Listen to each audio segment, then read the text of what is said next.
It's the tiniest of slurps because it's basically run out.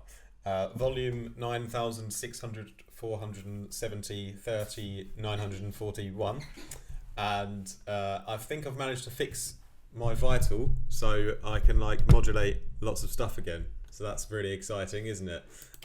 What I wanted to do today was I was watching Stranger Things last night, season 4, which is amazing. I love Stranger Things. It's yeah, it really gets me going. It's like it's got such a nostalgic like feeling to it, and yeah, the way that the scenes like come together at certain points is just like, oh, it makes you tingle. Especially with the soundtrack that's always, yeah, you know, providing that emotion. When I was at university and we studied university. When I was at university, we studied like how the audio pretty much drives the entire narrative and emotion and feeling of, you know, a film or any, you know, audio visual piece. And yeah, so what I wanted to do was I wanted to make a kind of ARP that was a little bit based around Stranger Things, but I didn't actually achieve that yet. I was just like toying around in Vital and just making like a ARP kind of preset, and it was like kind of pretty good, not like absolutely amazing, but good enough to give away to you guys for free. Yeah, anyway, yeah, it's amazing how like you can like control the whole narrative of, you know, like a piece of like a movie or a series, like just with the audio. And that's why I think I was when I was watching Stranger Things last night, there was like a part where they had this like tense ARP in it, and it was a sort of pad / ARP that I hadn't really heard before, so it was like a newly composed Stranger Things ARP. So I was like really excited about it, and I need to go back and find out what scene it was in or whereabouts it is in the soundtrack, and then I might see if I can do something in a similar kind of vein, because it had just, yeah, really nice texture. But I was just sort of celebrating the fact that I think I managed to fix my Vital and it won't like automate everything to the left again like it does after 4 modulations. So now I've got like loads of modulations going on again. And yeah, let's walk through this little ARP that I've made and my sound design process.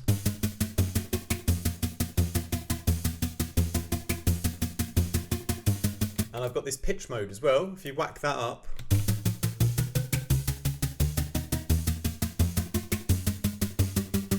and that pitch mode is really cool. I'll show you what controls that. And I've also got a little extra bonus MIDI note.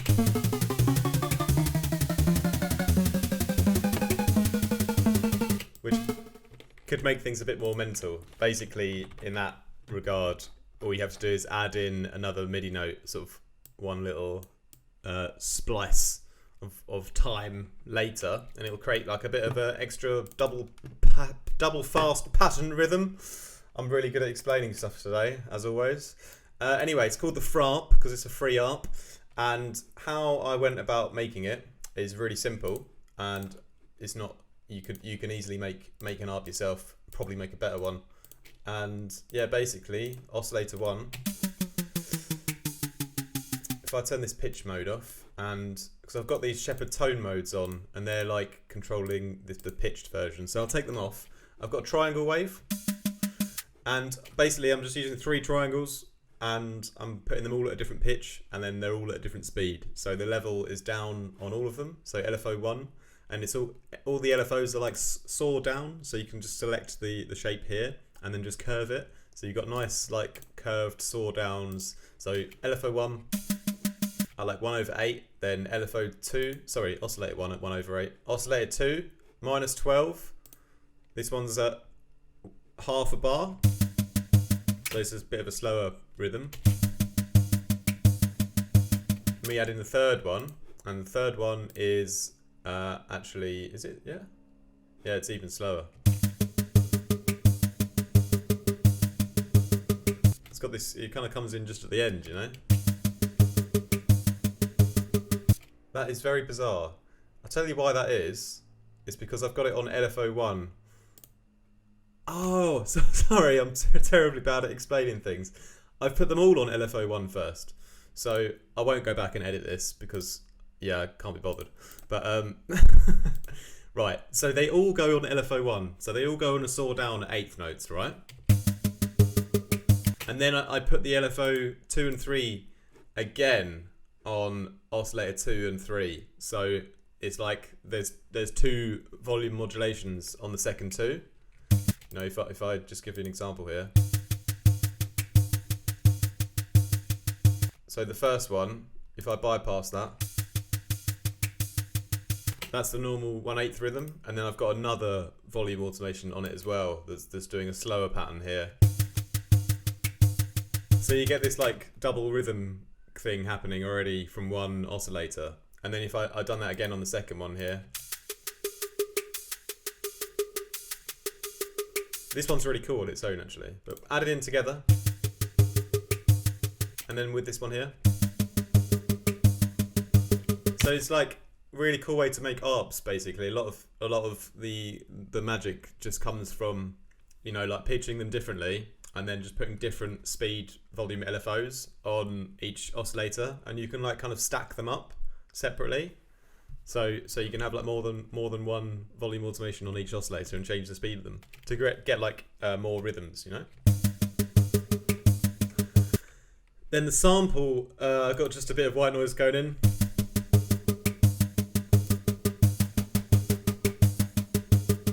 It's the pink noise because it's a little bit softer, and I've sort of high passed it here.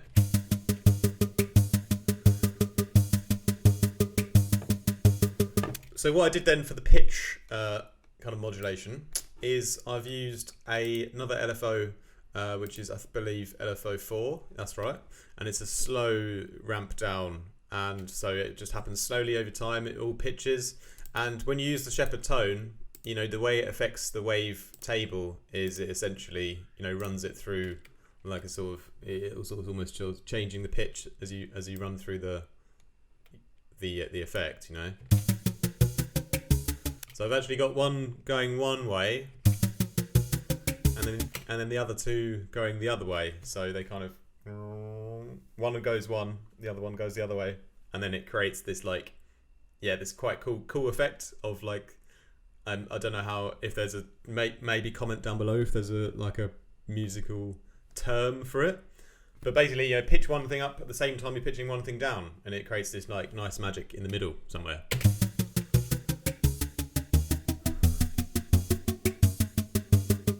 I think because they're pitching, you know, at the exact same sort of points almost, it feels like it works because it's at the same sort of time and speed.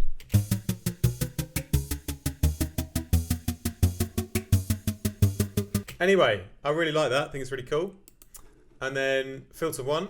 This is the phaser positive filter. Everything's running through here. And I've just got a little bit of movement on my kind of slow LFO again here.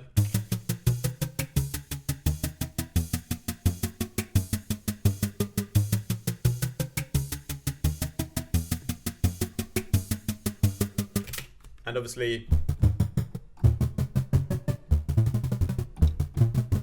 you know, if you play more than one note at different times, you can create like even more complex rhythms, but we don't need to go that extreme with it because there's already quite a lot going on. So I've kind of just left it at one note.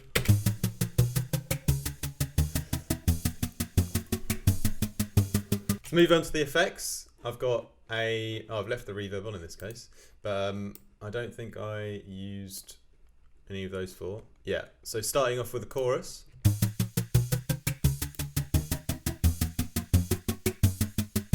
Just a bit of stereo width, then the compressor.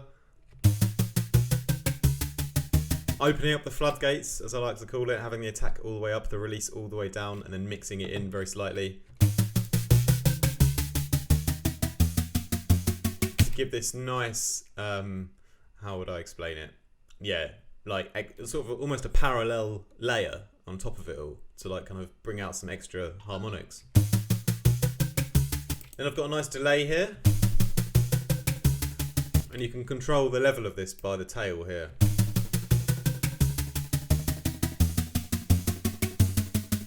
It's like a ping pong delay, so it's at 16ths, So basically, the ARP is sort of mainly at eighth notes. So the 16th, you'd be able to hear the little tails, because if it was at eighths or quarters, you won't really hear it. And also by having it ping pong, the tail will stand out a bit on the stereo in the sides. So you'll also be able to hear it in a different kind of space. So that's why I've done it like in that kind of way. On the ping pong, you just like to separate the tail in the stereo spectrum from the main sound, because there's already so much going on. It's like finding the little spots where you can like place the extra little parts of audio, like the little tails and stuff, and like the chorus as well. It's like this really wide part that we're just placing that little portion of like over chorused audio out to the sides a little bit further. Then distortion, soft clipping, driving that up a nice amount. Well, not too much, but a little bit here, just to kind of glue it all together. And then finally, reverb again. It really shines a lot nicer with the reverb on.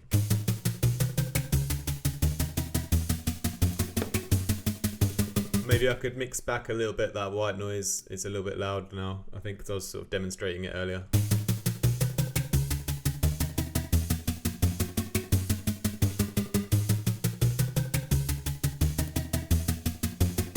About there's pretty cool, and yeah, with the pitch off, it's cool as well. But I like the kind of the effect that happens when we have those shepherd tones. One's going one way, the other two are going the other way. I quite like that effect.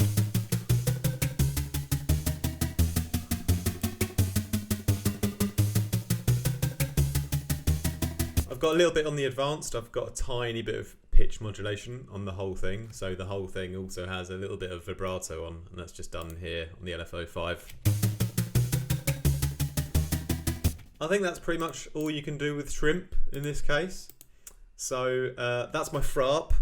I will try to make another like even darker, more dirtier, more tense arpeggiator. Now that I've got my modulation power back, I can go a bit more in depth. I'm going to try and make something really, really dark and evil for you guys for next time. But please enjoy this free preset today. Thanks a lot for subscribing. Thanks for watching. Thanks for commenting. All that good stuff. Check out our Discord if you want to support me. You can join that via Patreon. And yeah, check out my mentorship as well. You can book yourself in for a lesson directly on my website. No need to ask. Just go ahead if you're up for it. And just don't do anything that I wouldn't.